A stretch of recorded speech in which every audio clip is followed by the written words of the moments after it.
Ya kami hubungannya PAN ini menganggap Pak Jokowi itu ya keluarga kita. Udah. Iya. Pak Jokowi owner. Udah, lagi coba. Ya kan? Ketika mulai pembentukan PAN, saya ikut terlibat dalam banyak diskusi yang dulu sebutnya MARA, Majelis Amanat Rakyat. Ada Amin Ya. Rais di situ, ada Profesor Tuti, ada banyak intelektual di situ. Dan kita ingin mendalilkan waktu itu di awal reformasi, harus ada sebuah partai yang berpikir, namanya Partai Amanat Nasional. Dan itu yang kemudian berubah perlahan-lahan menjadi partai kaum intelektual sebelum jadi partai para selebritis kan. Partai Jadi artis kelihatan sekarang, Zulkifli artis ini, nasional, ya. ya, Partai artis partai nasional. artis nasional. Ya, ya. Jadi bayangin ketua partai sekelas Zulkifli yang udah jadi menteri malah melintang sebagai aktivis itu terbukti memang karena ingin bersembunyi di dalam ketakutan dan menyebutkan bahwa Jokowi adalah CEO segala macam. Jadi kemunafikan itu yang diperlihatkan oleh PAN. Jadi kita mau supaya adalah tokoh-tokoh PAN yang muda-muda itu kritik dong pemimpinmu. Masa kamu disebut sebagai karyawan dari perusahaan yang namanya PAN yang CEO-nya adalah Presiden Jokowi. Ini soal yang menyangkut mental pemimpin. Nah, kelihatan bahwa Zulkifli itu adalah dealer bukan leader. Ya, ya. Saya kira ada dua soal ya dengan menyebut owner itu. Itu kan sekali lagi menunjukkan bahwa sistem politik di Indonesia itu memang hanya kepemilikan banyak diantaranya kepemilikan orang per orang. Kan begitu yang terjadi ya, bukan partai kader. Hanya berapa partai kader yang saya kira ada di Indonesia. Ada juga partai-partai yang lebih profesional. Yang kedua ya sekali lagi itu menunjukkan bahwa sebagai partai, bahkan dia sebagai ketua umum partai pun dia tidak independen gitu karena dia di bawah kendali sepenuhnya dari Jokowi. Iya, tadi saya teman diskusi saya di Momeren namanya Edward Lemanto itu. Dia pakai istilah, memang partai-partai ini nggak ada parpol, yang ada perpol. Saya tanya apa itu perpol? Perusahaan politik. Oh, Jadi sebetulnya memang benar. Jadi partai itu jadi perusahaan politik dan buruhnya itu adalah karyawan dari perusahaan itu sehingga tidak ada sistem demokrasi di situ. Yang ada hierarki. Itu yang dimaksudkan oleh Saudara Zulkifli. PAN itu adalah perusahaan politik. Dia cuma manajer, ada ownernya, namanya Jokowi kan. Kan begitu cara berpikirnya. Jadi betapa dangkal pikiran seorang pemimpin partai di dalam sistem demokrasi itu. Yaitu namanya Zulkifli. Ya, ya. Dan saya kira kita mesti berharap harusnya di era Prabowo hal-hal semacam ini tidak terulang lagi ya, Bung Rocky. Walaupun tanda-tandanya kalau dalam kasus seperti Zulhas dan Pak Jokowi ini kan ini yang menyatakan adalah Zulhasnya gitu, bukan Pak Jokowinya gitu ya. Artinya ada yang satunya ingin menguasai, yang satu ingin menghamba kan sebenarnya. Ini penghambaan ini. Jadi kalau ditanya kenapa Zulhas mau menghamba, ya karena dia memang hamba, kan itu dasarnya kan. Ya kalau hamba ngapain jadi partai putih, ngapain masuk dalam kompetisi yang tidak memerlukan penghambaan. Kan demokrasi itu adalah kemuliaan orang yang ingin memimpin, bukan orang yang ingin menghamba. Jadi dari segi mental udah tahu itu ini apa sih PAN itu yang membusuk ya akhirnya orang anggap ya udah itu sebetulnya memang gak ada isinya, itu zong PAN itu tuh. Jadi dari awal kita sebetulnya di ujung pemerintahan Pak Jokowi justru timbul perilaku otentik dari ketua-ketua partai itu kita dapat sekarang. Ya PAN itu ya udah, PAN itu bukan pemimpin, dia cuma manajer dari sebuah perusahaan politik, perpol namanya itu. Ya, ada ownernya. Kan, dia pada honor. Itu aja. Jadi ada ownernya tuh, dan ownernya itu ada presiden. Padahal ownernya adalah rakyat. Kan PAN itu dipilih oleh rakyat untuk dapat elektabilitas jadi legislator. Sekarang dia bilang enggak, rakyat itu bukan ownernya PAN, ownernya adalah Jokowi. Ini betul-betul ya apa ya? Ya kedunguan aja, nggak bisa saya rebus-rebuskan dengan cara lain. Iya. Nah, oke, kita lanjutkan ya dengan soal yang keanehan-keanehan yang ada. Topiknya seperti itulah kira-kira karena tiba-tiba ada seorang ketua umum partai nyebut bahwa presiden itu adalah owner partainya, itu kan juga satu hal yang ajaib gitu.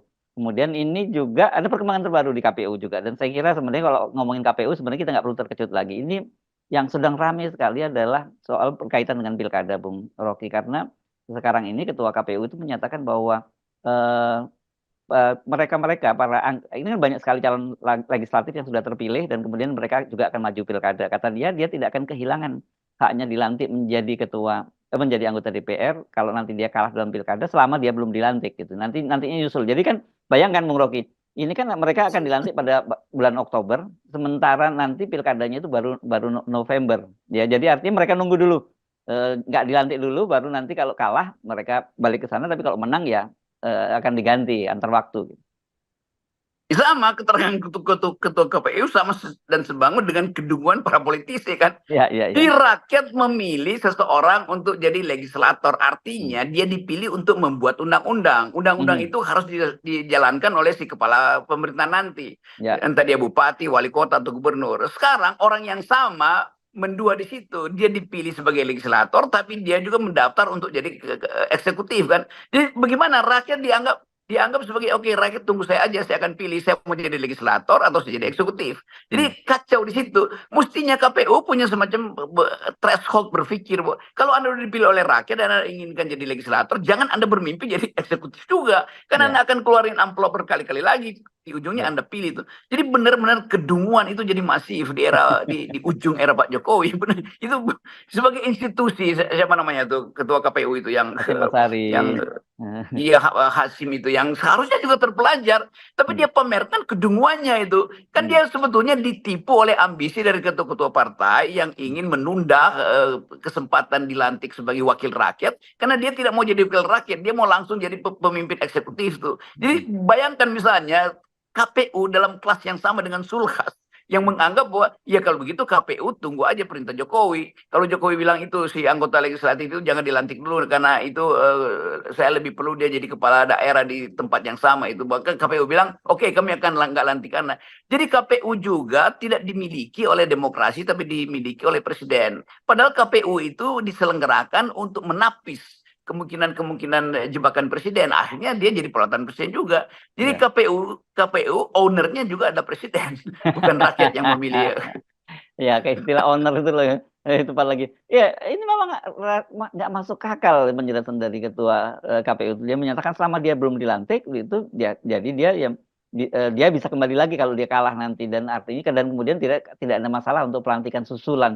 Jadi artinya seperti yang Anda katakan tadi, rakyat itu kan memilih dia sebagai wakil rakyat, dan kemudian dia menyatakan nanti dulu ya, gua nggak jadi wakil lu kalau gua jadi kepala daerah kan.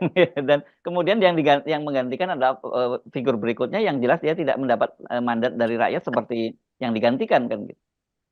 Itu keterangan memang ya kan dia belum wakil rakyat, belum dilantik, ya tunggu aja. Bisa ditunda kalau dia ketua jadi eksekutif kepala daerah, ya mungkin dia pilih itu. Memang belum dilantik secara ofisial, tapi kan pemilihan sudah selesai. Kan angkanya udah keluar bahwa dia dapat 48%, dia dapat 3 juta suara, yang ini dapat 17. Jadi apa artinya pemilihan umum kalau istilah belum dilantik itu ditanggalkan hanya karena kepentingan seseorang atau beberapa orang yang diperlukan oleh presiden untuk jadi wali kota, jadi gubernur, jadi daripada jadi anggota DPR. Kan itu intinya kan. Jadi peternakan politik juga dijalankan oleh KPU melalui perintah ownernya yaitu Jokowi.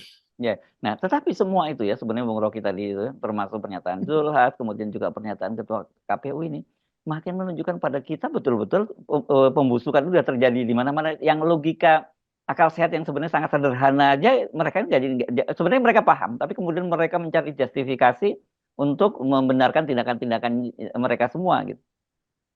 Itu akan ada parade nanti itu anggota-anggota DPR yang sudah terpilih tetapi masih menginginkan jadi kepala daerah itu, kendati itu baru bulan November, itu akan rame-rame pergi ke Singapura, ke Malaysia, dan menyatakan diri sakit, minta surat sakit supaya jangan dilantik dulu kan. Kira-kira itu yang akan terjadi kan. Jadi tipu menipu itu, dan itu yang kita bayangkan bahwa KPU pada akhirnya itu cuma jadi loket untuk mendaftar. Dia tidak punya semacam kemampuan untuk mencegah orang melakukan manipulasi. Bahwa sudah dilantik tetapi berlagak sakit supaya tidak dilantik, padahal dia sebetulnya mencalonkan diri sebagai kepala daerah. Demikian juga sebaliknya tuh.